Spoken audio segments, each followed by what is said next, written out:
Venezuelan President Nicolas Maduro is re-elected, but the opposition disagree.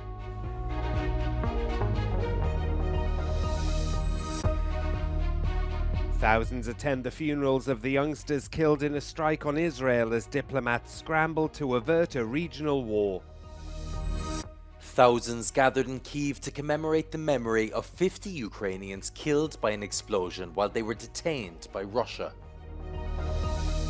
Rafa Nadal sets a thriller clash with Novak Djokovic as LeBron James's Olympic comeback earns the US a sweeping victory on Serbia. Venezuelan President Nicolas Maduro has been re-elected for a third term, taking around 51.2% of the vote, according to the National Electoral Council. He beat opposition candidate Edmundo González, who received 44% of the vote. Primero, Nicolás Maduro Moro, del Gran Polo Patriótico, obtuvo 5.150.092 votos, con un 51.20%. The results were announced after 80% of the ballots had been counted, with an electoral participation level of 59%. That means the victory is irreversible, according to the Electoral Authority. The National Electoral Council did not immediately publish official counts, thereby preventing the opposition from challenging the results. However, the opposition has also claimed victory and refuses to recognise the results. The United States has also voiced concerns. We have serious concerns that the result announced does not reflect the will or the votes of the Venezuelan people. It's critical that every vote be counted fairly and transparently, that election officials immediately share information with the opposition and independent observers without delay. Thousands of mourners have attended the funerals for 11 of the 12 youngsters killed in a rocket strike from Lebanon that struck a football field in the Israeli-controlled Golan Heights on Saturday. The Israeli military said the attack was the deadliest on civilians in Israel since the war with Hamas started last October. Israel said its intelligence showed that the Lebanese group Hezbollah was responsible for the strike and promised a retaliation. Hezbollah shlicha של איראן באזור, חיזבאללה לא ינקה מהאירוע הזה, גם בהכחשות המגוחכות שלו. הוא ירה את הירי, הוא יישא במחיר, והוא ישלם מחיר כבד על פעולותיו. Israel's Prime Minister Benjamin Netanyahu cut short a trip to the United States to return to Israel to chair an emergency security cabinet meeting. It authorized Netanyahu's government to decide on the manner and timing of the response. Hezbollah rushed to deny any involvement in Saturday's strike, which has raised fears of starting a broader regional war in the Middle East. Speaking in Tokyo, US Secretary of State Antony Blinken said there was no justification for terrorism but cautioned against escalation. We also don't want to see the conflict escalate. We don't want to see it spread. That has been one of our goals from day one, from October 7th on, and we'll continue to do that. And Lebanon's Foreign Minister Abdallah Abu Habib said on Sunday that the government had asked Washington to urge restraint from Israel in a bid to calm the situation. Hezbollah began firing rockets at Israel the day after the Hamas incursion into Israel on October the 7th, it says in solidarity with the Palestinians in Gaza. Israeli airstrikes in Lebanon have killed more than 500 people, mostly Hezbollah members, but also around 90 civilians. On the Israeli side, 22 soldiers and 24 civilians have been killed. Thousands of Ukrainian soldiers and civilians gathered in Kyiv to commemorate the second anniversary of an explosion that killed more than 50 Ukrainians detained by Russia in the Olenivka prison barracks. Speakers at the ceremony urged the Ukrainian government to work harder to get soldiers freed in prisoner exchanges. The Olenivka explosion was one of the most painful pages in the history of Russia's ongoing invasion of Ukraine, according to many soldiers. Russia claimed the explosion was caused by Kyiv's forces firing a missile. but increasing evidence instead suggests that Russia was responsible for setting off the blast. 2 years after, many Ukrainians still want to know exactly how it happened. The event in the center of Kyiv drew together many families, including the mothers, wives, and children of soldiers who were killed in the blast or of those who are currently imprisoned by Russia.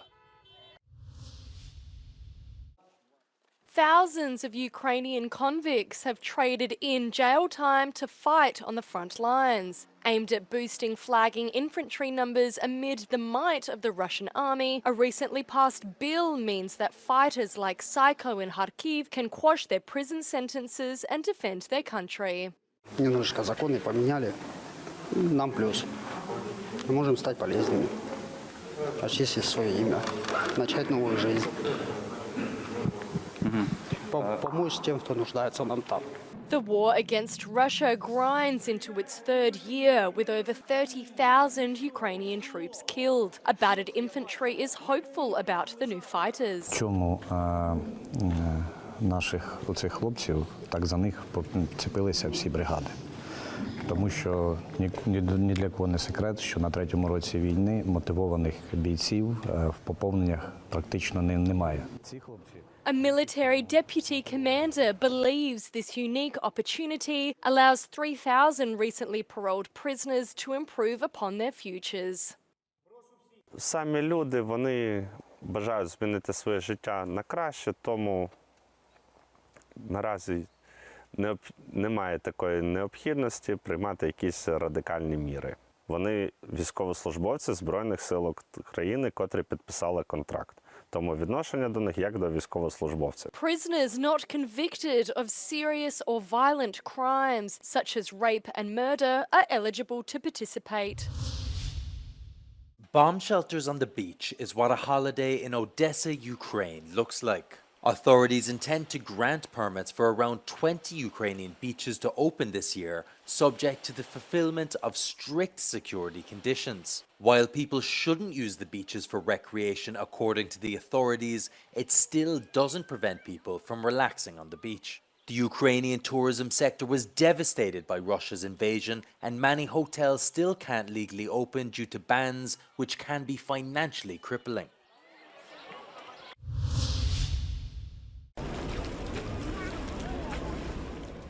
As France expects to swelter through a heat wave, almost half of the country's departments, also known as administrative divisions, have been put on high alert. France's meteorological agency Meteo France placed 39 departments in the country's south on orange alert as temperatures are expected to climb to 40 degrees Celsius on Monday. The Weather Service operates on a 4-tier weather warning system, with orange being the second highest. As of Sunday afternoon, at least 10 departments were told to stay vigilant due to sizzling temperatures. The heat is expected to spread from the south into France's northern regions early next week and through several days. Meteo France recommends individuals drink water, stay inside, and check on elderly relatives. European motorways are seeing colossal amounts of congestion as holidaymakers head off to enjoy the good weather. The German ADAC Automobile Association expects this weekend to produce some of the worst traffic jams of the year as families set off on vacation at the start of school holidays. Queues on Slovenian roads are also getting longer at the peak of the summer season. Slovenian Traffic Safety Agency AVP launched a warning campaign to remind drivers to take breaks on longer journeys and to stay hydrated on hot days. Long queues could also be seen in Croatia due to the uniquely high number of travellers and some traffic accidents. The Croatian Tourist Board distributed bottles of water and car air fresheners at major toll plazas and ferry ports this weekend as a gesture of welcome to tourists. In a star-studded Sunday, Rafa Nadal reached the second round of the men's singles to set up a thriller match against Novak Djokovic. In basketball, LeBron James returned to the Olympics after 12 years to help beat Serbia by 34 points in the Americans' opening game. France kept racking up golds as Pauline Ferrand-Prévot finished first in mountain bike racing after more than a decade of trying. And Léon Marchand won the men's 400-meter individual medley in swimming. Japan celebrated twice thanks to gold medal wins in judo and women's skateboarding. Sunday's victories sent Japan top of the gold medal table on level terms with Australia. Meanwhile, concerns remain over the Seine water quality. Tuesday's triathlon competitions could be postponed, but organizers remain optimistic.